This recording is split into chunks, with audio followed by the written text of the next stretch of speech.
रात के करीब 2 बजे का समय था। पाकिस्तान के पंजाब प्रांत की एक पुरानी जेल की ऊंची दीवारों के बीच गहरी खामोशी पसरी हुई थी। ठंडी हवा लोहे की सलाखों से टकराकर अजीब सी आवाज़ पैदा कर रही थी। उसी अंधेरी कोठरी में एक कैदी चुपचाप बैठा था। उसकी आंखों में थकान थी, शरीर कमज़ोर हो चुका था, लेकिन उसके चेहरे पर एक अजीब सी शांति दिखाई दे रही थी। वो कोई साधारण कैदी नहीं था। पाकिस्तान के जेल रिकॉर्ड में उसका नाम नबी अहमद शाकिर लिखा था, लेकिन सच्चाई कुछ और थी। उस व्यक्ति का असली नाम था रविंदर कौशिक। वो एक ऐसा जासूस था जिसने अपनी असली पहचान छोड़कर दुश्मन देश में घुसकर सालों तक पाकिस्तान की सेना के अंदर रहकर भारत के लिए खुफिया जानकारी भेजी। उस रात जेल की कोठरी में बैठे बैठे उसने एक खत लिखा। उस खत में एक लाइन थी जो बाद में बहुत मशहूर हुई।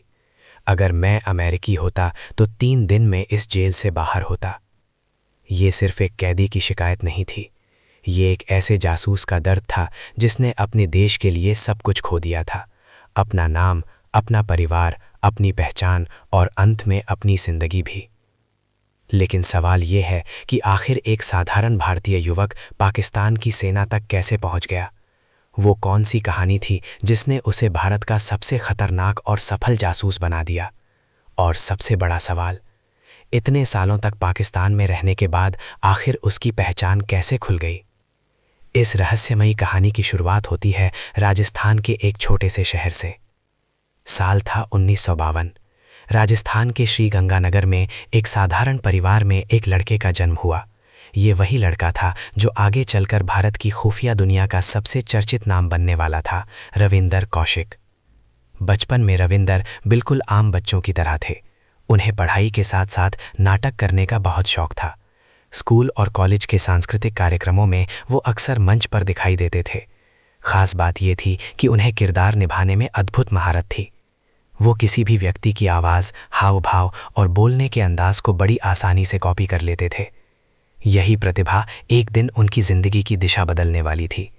कॉलेज के दिनों में एक नाटक के दौरान रविंदर ने एक ऐसा किरदार निभाया जिसमें उन्हें एक पाकिस्तानी सैनिक की भूमिका करनी थी। उन्होंने इतनी शानदार एक्टिंग की कि कार्यक्रम देखने आए कुछ लोग खासतौर पर उनकी ओर ध्यान देने लगे।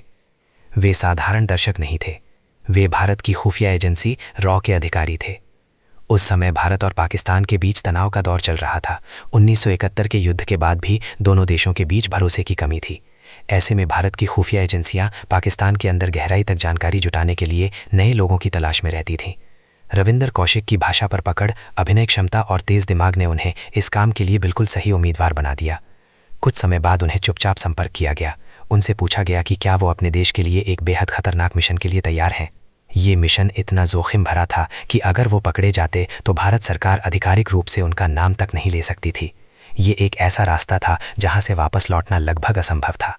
लेकिन रविंदर कौशिक ने बिना ज़्यादा सोच विचार के इस मिशन के लिए हाँ कह दी।